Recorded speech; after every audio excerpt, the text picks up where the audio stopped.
قمر جمیل کی تصنیف جدید ادب کی سرحدیں جلد اول مضمون نمبر 8 اونامونو اور ادب۔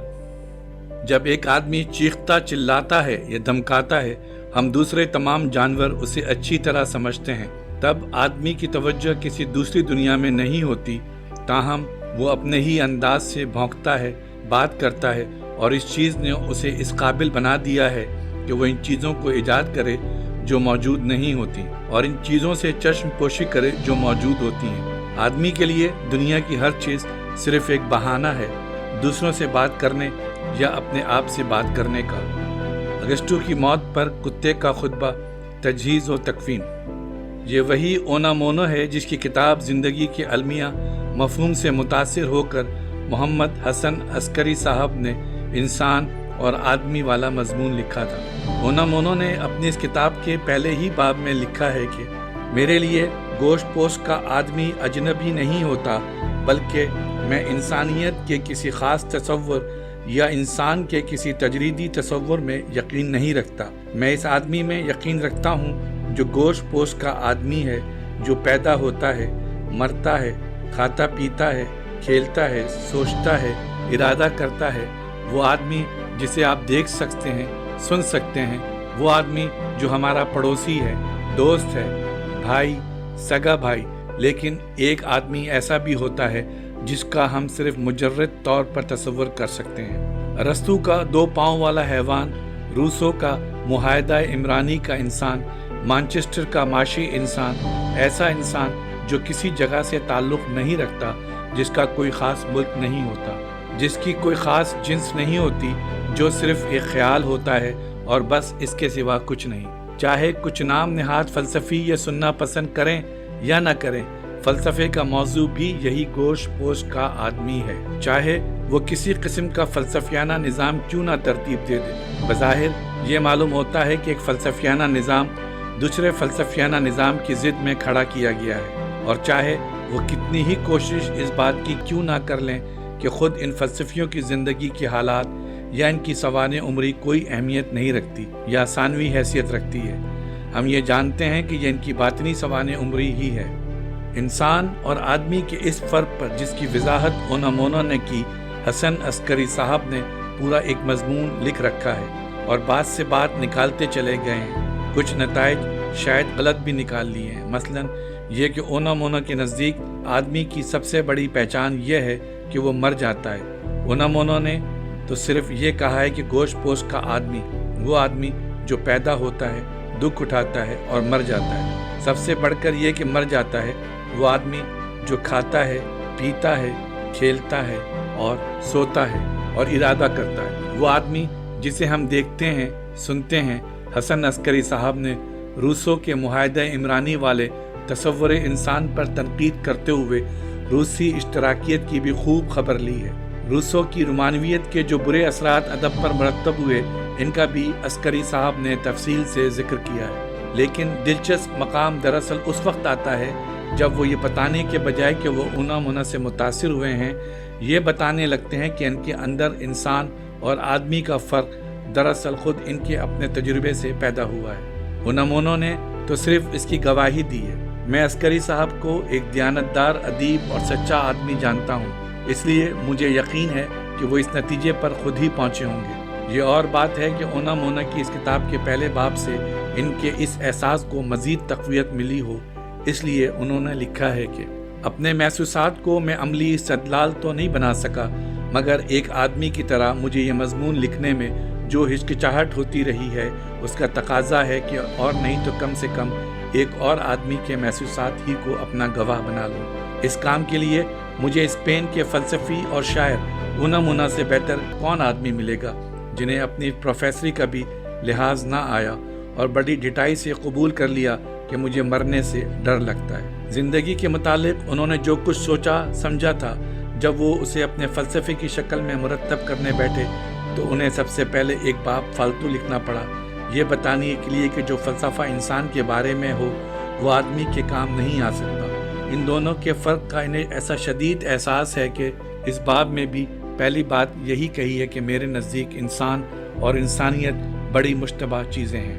اب یہ دیکھیے کہ عسکری صاحب اونامونا کے تصور آدمی سے کس قدر ملتا جلتا تصور پیش کرتے ہیں۔ اب قدر اطمینان کے ساتھ بتا سکتا ہوں کہ میرے ذہن میں ان دونوں الفاظ کا مفہوم کیا ہے۔ آدمی تو وہ ہے جس کی مادی ضروریات بھی ہیں اور غیر مادی بھی، جو کھاتا ہے، پیتا ہے، سوتا جاگتا ہے، جنسی خواہش محسوس کرتا ہے، وغیرہ وغیرہ، انسان اور آدمی۔ اونامونا کی تحریروں کا اثر اسپین پر بھی ہوا، اور آج آرٹیگا کے ساتھ اونامونا کا شمار اسپین کے 2 سب سے بڑے ادیبوں اور فلسفیوں میں ہوتا ہے۔ ملاحظہ کیجئے، اونامونا ایک لمبے قد اور چوڑے کاندھوں والا آدمی جس کے جسم میں ہڈیاں نمایاں ہیں، چونچ کی طرح کی ناک اور اس کے ساتھ نوکدار بھوری داڑھی، آنکھوں کے اطراف گہرے حلقے، سر پر چھوٹے چھوٹے بھورے بال، سرخ رنگ کی اونچی پیشانی، اینک کے شیشے میں سے دنیا کو دیکھتا ہوا آدمی، ایسی اینک سے جو خوردبین کی طرح اپنے معروض پر مرکوز رہتی ہو، چہرہ لڑاکا آدمیوں جیسا، مگر اس میں بھی شریفانہ لڑائیوں کا انداز جھلکتا ہے، سیاہ لباس پہنے ہوئے پادری کی طرح، کاسالامانکا یونیورسٹی کا یونانی زبان کا پروفیسر۔ اونامونو اسپین کی جس نشاط ثانیہ کا نمائندہ ہے، اس کا پس منظر دراصل امریکہ کے ہاتھوں اسپین کی شکست فاش سے مرتب ہوتا ہے۔ اسپین کی 9 آبادیاں اس کے ہاتھ سے نکل گئیں، مثلاً کیوبا، گوام اور مریانا۔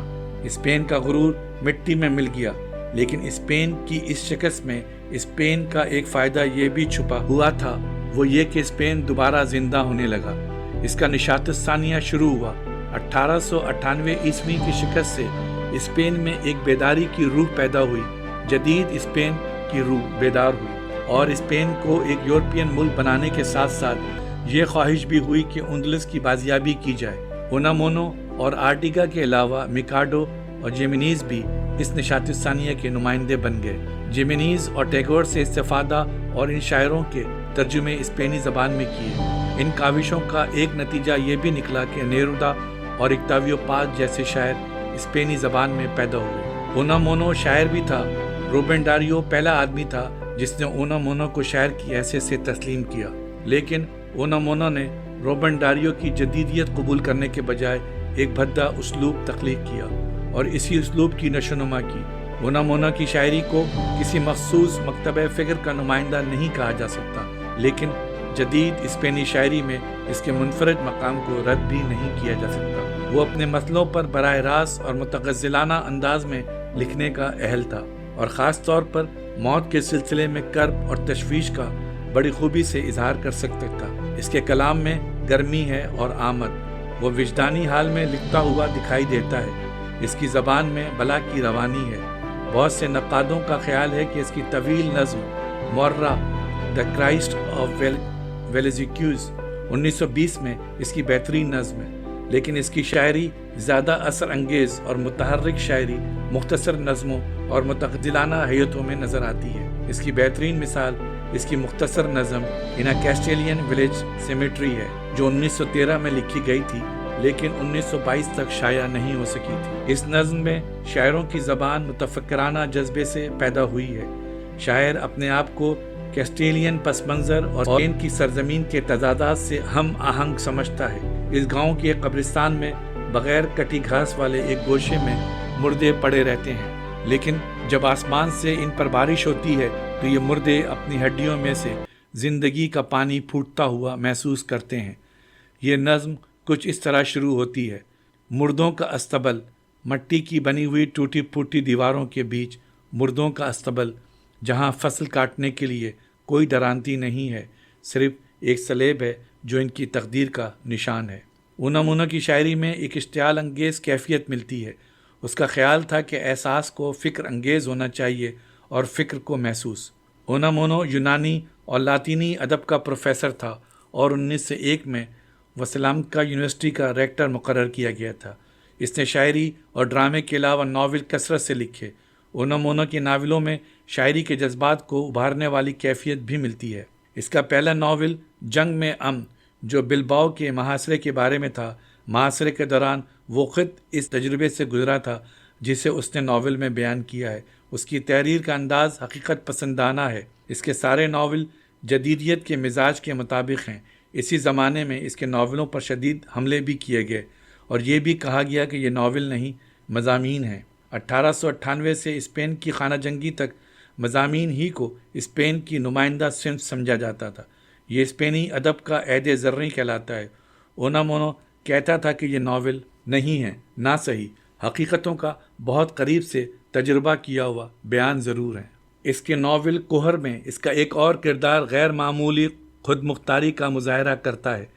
دراصل یہ کردار ایسا ہے جو پرانڈیلیو کے ناول چھ کردار ایک مصنف کی تلاش میں سے 6 سال پہلے تخلیق کیا گیا ہے۔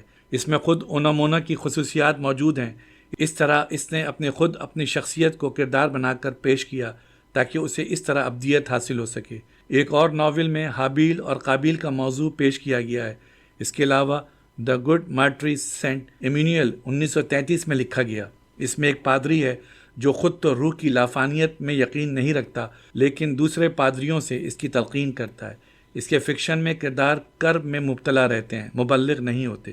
اونامونو کو اس بات پر یقین تھا کہ انسان کو مایوسیوں سے اپنے آپ کو بچانا چاہیے، معمولیت سے ڈرنا نہیں چاہیے اور موت سے گھبرانا نہیں چاہیے۔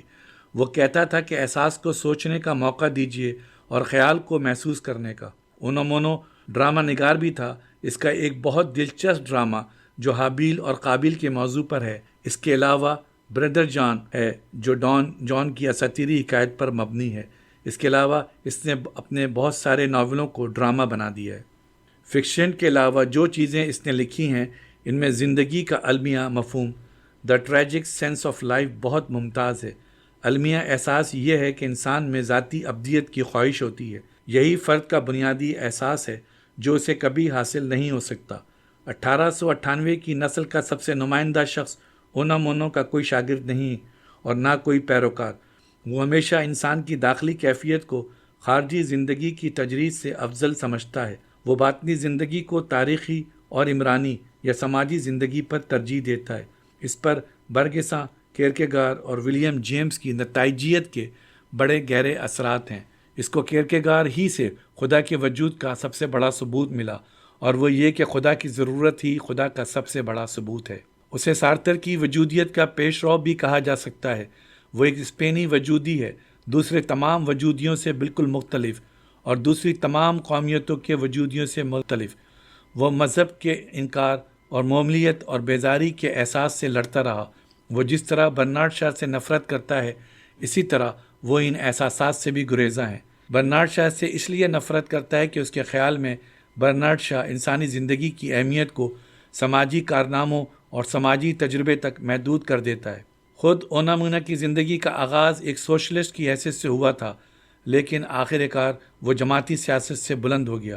ساری عمر اس نے اپنے ہم وطنوں کو یہی پیغام دیا کہ وہ اسپینیت سے بلند ہونے کی کوشش کریں۔ اس کا خیال تھا کہ اسپین کی عظمت اس کے شاندار ماضی اور فتوحات میں نہیں ہے بلکہ اس کی اس روایت میں ہے جو واقعات سے بلند ہے، جو ایک عہد سے دوسرے عہد میں عوام کے ذریعے منتقل ہوتی رہی ہے۔ اسپین کی ٹریجڈی دراصل یہ ہے کہ اسپین کی 1898 کی نسل کے آئیڈیل اس صدی کے آغاز تک پورے نہیں ہو سکے۔ 1898 عیسوی کی نسل کے سب سے بڑے نمائندے اونامونو اور آرٹیگا 1931-32 کی دوسری جمہوریہ سے بیزار تھے۔ جنرل فرانکو کی کامیابیوں نے ان کی یہ امیدیں ختم کر دی تھیں کہ اسپین کو سچا یورپین ملک بنایا جا سکتا ہے، یعنی ایسے اسپین کو جنم دینے میں وہ ناکام ہو گئے جو یورپ کو متاثر کر سکے۔ ویسے اونامونو اور آرٹیگا مختلف قسم کے انسان ضرور ہیں لیکن ان دونوں کو اس صدی کی فکر کی تشکیل میں بڑی اہمیت حاصل ہے۔ آرٹیگا سمیت 1898 کی نسل کے سارے ادیب فردیت پسند تھے۔ ان میں سے کوئی درخائم کی طرح فکر نہیں رکھتا تھا جس کی نگاہیں ان سماجی خصوصیات کو دیکھ لیتی جو افراد سے ماورا بھی ہوتی ہیں۔ اجتماعی ضمیر کا خیال درخائم نے 1893 میں کتابی شکل میں پیش کر دیا تھا۔ بنیادی طور پر 3 ہی قسم کے ناول ہوتے ہیں، رزمیہ، ڈرامائی اور غنائی۔ دوسرے لفظوں میں موضوعی یا معروضی ناول۔ جدید عہد میں ناول کا رجحان معروضیت کی طرف ہے۔ یہ تصور جدید عہد کی زندگی کے سائنسی تصور سے مطابقت رکھتا ہے۔ آج کل تو ناول کو معلومات کا ایک ذریعہ، ایک دستاویز، ایک ادبی تصویر یا زندگی کی ایک کاش سمجھا جاتا ہے۔ اس قسم کا ناول اونامونو کو ناپسند تھا۔ وہ افادیت پسند تھا لیکن یہ افادیت پسندی دنیا داری کی افادیت پسندی نہیں تھی۔ یہ افادیت پرستی ہمارے روزمرہ کے معاملات سے ماورا ہماری ابدی خواہشات کو پورا کرنے کا نام ہے۔ اونا مونا کے خیالات مخروطی شکل میں سفر کرتے ہیں۔ اونا مونا کے ناول اس کے باطن میں تخلیق ہوتے ہیں۔ یہ ناول اس کی روح کی مملکت میں تخلیق ہوتے ہیں۔ مثلا اس کے ایک ناول میں اس قصبے کا نام بھی نہیں دیا گیا جہاں ناول کے اہم واقعات ظہور کرتے ہیں، کیونکہ یہ واقعات اسپین کے کسی بھی علاقے میں ظہور پذیر ہو سکتے تھے۔ چنانچہ اس کے ناول میں مکانات اور دکانیں اور شہر ایک کرگے کی طرح بن جاتے ہیں جس پر مرد اور عورتیں اپنی روزمرہ کی زندگی کا کپڑا بنتی ہیں۔ ایسا لگتا ہے کہ اس کے ناول روحانی ڈھانچے بن کر رہ گئے ہیں، چونکہ ان ناول میں روحوں کے درمیان تصادم ہوتا ہے۔ نقادوں کا خیال ہے کہ اونا مونا کے ناولوں کے سارے کردار خود اونا مونا کی مختلف تجسیمی شکلیں ہیں، جیسے یہ کردار نہیں ہیں بلکہ خیالات ہیں جنہوں نے شخصیتوں کا روپ دھار لیا ہے۔ اس کے باوجود اس کے کردار زندہ کردار ہیں۔ اونا مونو جمالیات پرست نہیں تھا، اس لیے اسے رومانی نہیں کہا جا سکتا۔ اونا مونا کے کھیل ڈرامائی ہونے کے باوجود غنائی ہیں۔ اسپین کے مختلف فنکار اس سے مختلف جہتوں میں آگے نکل چکے ہیں، لیکن پھر بھی اونا مونو اور آرٹیگا اسپین کی سب سے بڑی علمی اور ادبی شخصیتیں ہیں۔ اونا مونو انسان کو حیوان ناطق سے زیادہ محسوسات رکھنے والا حیوان سمجھتا ہے۔ اس کے خیال میں انسان کو دوسرے حیوانوں سے جو چیز ممتاز کرتی ہے وہ عقل نہیں ہے، احساسات ہیں۔ لیکن اونا مونا میں ایک خوبی یہ بھی ہے کہ وہ ہمیں مجبور نہیں کرتا کہ ہم اس طرح کے خیالات منوعاً قبول کر لیں۔ وہ کہتا ہے کہ خدا کائنات کا شعور ہے۔ ظاہر ہے کہ اونا مونا کے تصور سے ان گنت لوگ اتفاق نہیں کریں گے، کیونکہ خدا صرف شعور نہیں ہے۔ وہ کہتا ہے کہ یہ ممکن ہے ہر شخص کی روح لافانی نہ ہو۔ جس طرح حافظہ شخصیت کی بنیاد ہوتا ہے، اسی طرح روایت اجتماعی شخصیت کی بنیاد ہے۔ ہم تبدیلی ضرور قبول کرتے ہیں، لیکن صرف اس حد تک یہ تبدیلی ہمارے تسلسل کا حصہ بن جائے۔ انسان خود ایک مقصد ہے، کسی مقصد کے حصول کا ذریعہ نہیں۔ انسان کا المیہ یہ ہے کہ اس میں غیر فانی ہونے کی خواہش موجود ہے، لیکن وہ غیر فانی نہیں ہو سکتا۔ فلسفے کا بنیادی مسئلہ یہ ہے کہ انسان اپنی فکری ضرورتوں کو قلب اور ارادے کی ضرورتوں سے ہم آہنگ کر دے۔ اونا مونو کہتا ہے کہ آدمی اپنے بچوں میں زندہ رہتا ہے، یا اپنی تخلیقات میں، یا کائناتی شعور میں۔ یہ بات مبہم لفاظی کے سوا کچھ نہیں ہے، اس سے صرف احمق ہی مطمئن ہو سکتے ہیں۔ اونا مونا نے انسانوں کے بارے میں بڑی دلچسپ باتیں لکھی ہیں، مثلا یہ کہ انسان باشعور ہونے کے باعث کیکڑے کے مقابلے میں ایک بیمار جانور ہے۔ عقل سماجی تخلیق ہے، سوچنا اپنے آپ سے ہم کلام ہونا ہے، خیال باطنی زبان ہے، یہ باطنی زبان خارج میں پیدا ہوتی ہے۔ بھوک انسانی فرد کی بنیاد ہے اور محبت معاشرے کی بنیاد ہے۔ تخیل انسان کے ہمیشہ باقی رہنے کے لیے ابدیت کا تصور تخلیق کرتا ہے۔ فلسفی جب فلسفہ تخلیق کرتا ہے تو صرف اپنی عقل سے کام نہیں لیتا، بلکہ اپنے احساسات اور گوش پوش سے بھی کام لیتا ہے، اپنے پورے وجود سے کام لیتا ہے۔ یہ دراصل آدمی ہے جو فلسفہ تخلیق کرتا ہے۔ علم صرف علم کے لیے اور صداقت صرف صداقت کے لیے نہیں ہوتی۔ یہ غیر انسانی تصورات ہیں۔ خیر وہی ہے جو انسان کے زندہ رہنے میں، نسل کے فروغ دینے میں اور شعور کی ترقی میں مدد دے۔ انسان یہ سوچ بچار کیوں کرتا ہے کہ وہ کہاں سے آیا ہے اور کہاں جائے گا، اور اس کائنات کے معنی کیا ہیں؟ اس لیے کہ وہ ہمیشہ کے لیے ختم نہیں ہونا چاہتا۔ وہ جاننا چاہتا ہے کہ اسے ہمیشہ کے لیے مرنا ہے کہ نہیں۔ زندہ رہنا اور چیز ہے اور جاننا اور چیز۔ ہر توانا چیز اینٹی ریشنل ہوتی ہے اور ہر معقول چیز اینٹی وائٹل ہوتی ہے۔ حقیقت یہ نہیں ہے کہ میں سوچتا ہوں اس لیے میں موجود ہوں، بلکہ یہ ہے کہ میں سوچتا ہوں اس لیے میں مفکر ہوں۔ ابدیت کی پیاس انسانوں سے محبت میں ظاہر ہوتی ہے۔ جو بھی محبت کرتا ہے وہ دراصل اپنے آپ کو کسی غیر کے روپ میں دیکھتا ہے۔ جو چیز ابدی نہیں ہے وہ حقیقی نہیں ہے۔ روح کی ابدیت کا مسئلہ نہ عقلی تجربیت سے حل ہوتا ہے اور نہ وحدت الوجود سے۔ وہ کہتا ہے کہ اگر ہم مرنے کے بعد خدا میں مل جائیں گے تو اس کا مطلب یہ ہوا کہ پیدائش سے پہلے بھی ہم خدا میں تھے۔ اونا مونا کے خیال میں وحدت الوجود کفر ہے۔ وہ کہتا ہے کہ اسپونزا کا نظام سب سے زیادہ عقلی وحدت الوجود کا نظام ہے، اس لیے وہ سب سے بڑا کافر ہے، اور یہ کہ وہ دینیات جو عقلی ہونے کا دعویٰ کرتی ہے وہ وکالت کے سوا کچھ نہیں ہے۔ وہ کہتا ہے کہ عقل اور ایمان دونوں ایک دوسرے کے دشمن ہیں، لیکن ان میں سے کوئی ایک دوسرے کے بغیر زندہ نہیں رہ سکتا۔ قوت ارادی یہ چاہتی ہے کہ ہم دنیا کو اپنے اندر جذب کر لیں، اور ذہانت یہ چاہتی ہے کہ ہم دنیا میں جذب ہو جائیں۔ ذہانت وحدت الوجود ہوتی ہے اور قوت ارادی ایک خدا کو مانتی ہے۔ ذہانت کے لیے خیالات کافی ہیں، لیکن قوت ارادی کے لیے مادی چیزوں کا ہونا ضروری ہے۔ فلسفہ اور مذہب ایک دوسرے کے دشمن ہیں، اس لیے انہیں ایک دوسرے کی ضرورت ہوتی ہے۔ اسپین میں اونامونا کی پبلک زندگی کا آخری سین دیکھیے۔ ہر طرف یہ شور مچا ہوا ہے کہ اسپین کے سب سے بڑے باغی اونامونا کے خلاف کارروائی کی جائے۔ 12 اکتوبر سن 1931 عیسوی کو اسپین کی حب الوطنی کا جشن سلامکا یونیورسٹی کے تقریباتی ہال میں منایا جا رہا ہے۔ پلیٹ فارم پر بشپ بیٹھا ہوا ہے، مجسٹریٹ، گورنر اور کئی سینئر فوجی افسر موجود ہیں۔ حاضرین میں سب سے ممتاز جنرل فرانکو کی بیوی ہے، جس کا جلا ہوا پتلا دیواروں میں سے اب تک ایک دیوار سے لٹکتا ہوا نظر آ رہا ہے۔ حاضرین میں سے ایک شخص اٹھتا ہے، اس کی ایک آنکھ ضائع ہو چکی ہے، ایک بازو کٹ چکا ہے اور ایک پاؤں بھی غائب ہے۔ وہ اسپین کی فورن لیجن کا بانی ہے، یعنی جنرل میلان آسٹرے۔ مراکز کی جنگ میں اس کے ہاتھ کی انگلیوں پر بھی گولی لگ چکی ہے۔ اس نے تقریر کرتے ہوئے کہا کہ اب وقت آ گیا ہے کہ جنرل فرانکو دونوں سرطانوں کو اپنے چاقو سے کاٹ کر پھینک دے، ایک کیٹالینیا کا کینسر اور دوسرے بیسک کا کینسر، یعنی خود اونامونو۔ جنرل میلان آسٹرے کے جذبات اس قدر مشتعل تھے کہ وہ دیوانوں کی طرح چلانے لگا، فرانکو فرانکو۔ حاضرین میں سے اور لوگ بھی اٹھ کھڑے ہوئے اور اس کی آواز میں آواز ملانے لگے، فرانکو فرانکو۔ لیکن اونامونو، چوڑے کاندھے والا اونامونو، اس وقت تک کھڑا نہیں ہوا جب تک کہ یہ سارا شور ختم نہیں ہو گیا۔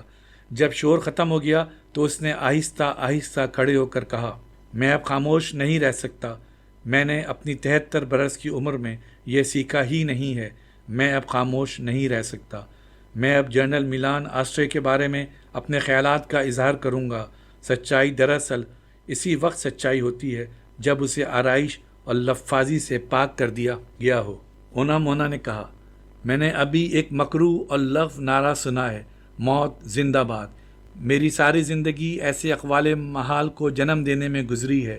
مجھے ایک ماہر کی حیثیت سے یہ ضرور کہنا چاہیے کہ میرے لیے یہ نعرہ سخت مکروہ اور نفرت انگیز ہے۔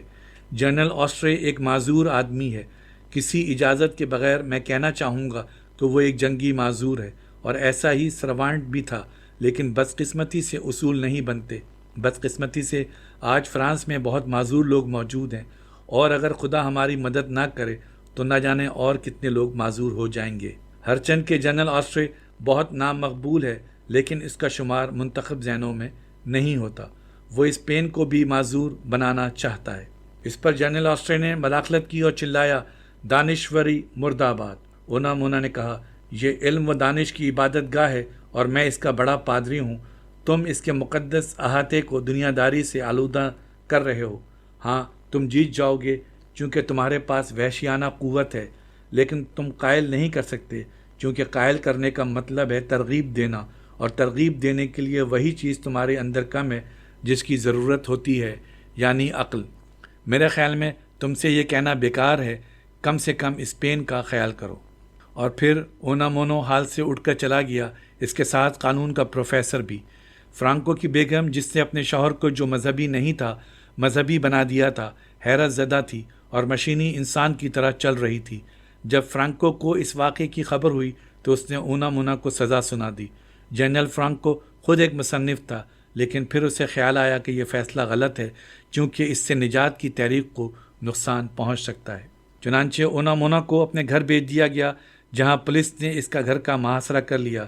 31 دسمبر 1936 کو وہ اس دنیا سے رخصت ہو گیا۔ اس کی پہلی کتاب 1902 میں شائع ہوئی تھی، لیکن آج بھی وہ اسپینی ادب کا مرکزی حوالہ ہے۔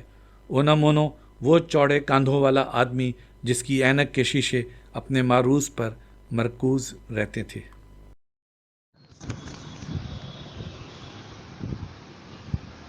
ہمارے چینل کو سبسکرائب نہیں کیا تو سبسکرائب کریں اور بیل آئیکن کو لازمی دبائیں تاکہ ہماری نئی ویڈیو آپ تک پہنچ سکے۔